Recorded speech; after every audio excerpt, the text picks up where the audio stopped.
Meanwhile, rescue operations intensified across Sri Lanka as Indian teams worked alongside Sri Lankan authorities and forces. Indian Air Force M17 helicopters evacuated 96 stranded people, including 3 critically injured survivors from flood-hit areas, while delivering over 5.5 tons of urgent rations and medical supplies to cut-off communities. On the ground, NDRF teams continued life-saving missions, pulling 43 people, among them infants, pregnant women and elderly, from areas unreachable by road. In Badulla, officers recovered one deceased individual from beneath more than 5 feet of debris, with search efforts still underway. As major rivers threaten to overflow again, India's Operation Sagar Bandhu remains fully engaged, reinforcing responders and supporting Sri Lanka through its most perilous time. And for the latest, joining me is Ahmed Moin Faruqi, DD India correspondent from Colombo. Ahmed, can you tell us more about how India's assistance under Operation Sagar Bandhu is extending relief to people in Sri Lanka? Shubhendu, you see, HADR efforts from Indian side under Operation Sagar Bandhu have been hugely important with regard to the way the impact of the cyclone has left behind Sri Lanka.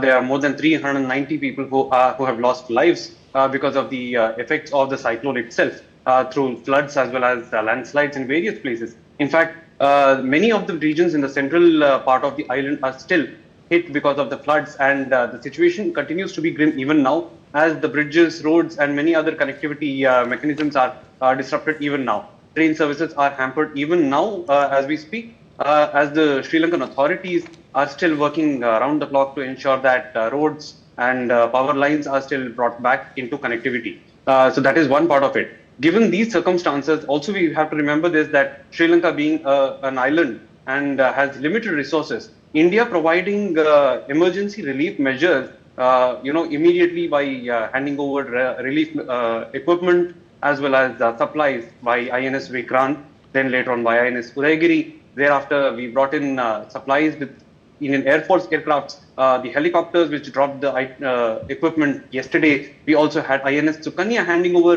12 tons of equipment, providing of Hishun tubes, which can be deployed anywhere depending upon the requirement of the circumstances. So this is hugely helpful for rescue missions as well as recovery and relief operations. Now added to that, the NDRF teams which are deployed in both places, in Puttalam as well as in Badulla, they are round the clock. They are working and helping rescue people first of all, providing relief items, emergency medical care, as well as they are trying to conduct search and rescue and recovery operations in landslide hit regions in Badulla. In fact, till yesterday, I was in Badulla with the NDRF teams, where the team has managed to recover deceased, remains of one deceased individual from under about 5 feet of the rubble of the landslide. And as we speak, the operations are still going on even now, with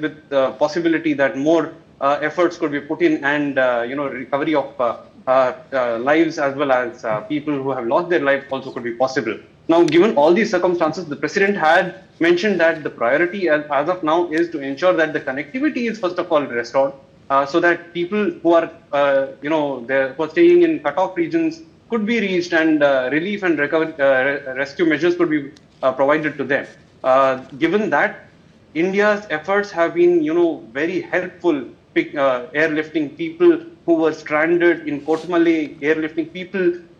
In fact, yesterday 96 people were airlifted by Indian helicopters also. So this speaks volumes of the way India has been helping Sri Lanka in times of crisis. Aptly showing that it is the first responder who was immediately ready, even before anyone else could even think of coming to the rescue of Sri Lanka.